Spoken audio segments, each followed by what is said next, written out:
বঙ্গোপসাগরে অবস্থানরত লঘুচাপটি শুক্রবার রাতে নিম্নচাপে পরিণত হয়েছে। এর ফলে দেশের দক্ষিণাঞ্চলে এরই মধ্যে বৃষ্টি শুরু হয়েছে।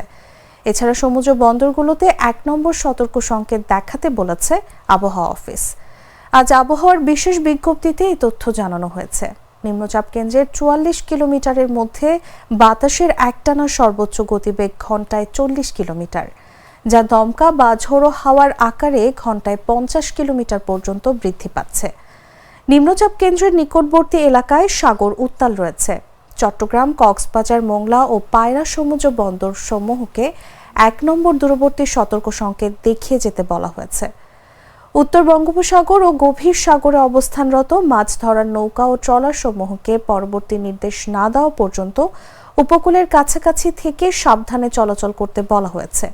সেই সঙ্গে তাদের গভীর সাগরে বিচরণ না করতে বলা হলো।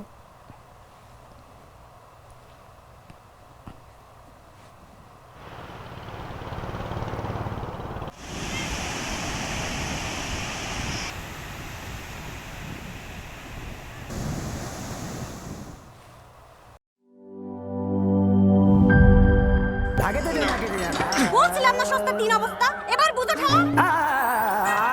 ভালো টিউবওয়েল যে কেন না, এবার বোঝো মজা। আগেই কইছিলাম দেশের আরএফএল টিউবওয়েল নাও। এবার আর ভুল নাই, আরএফএল ছাড়া উপায় নাই।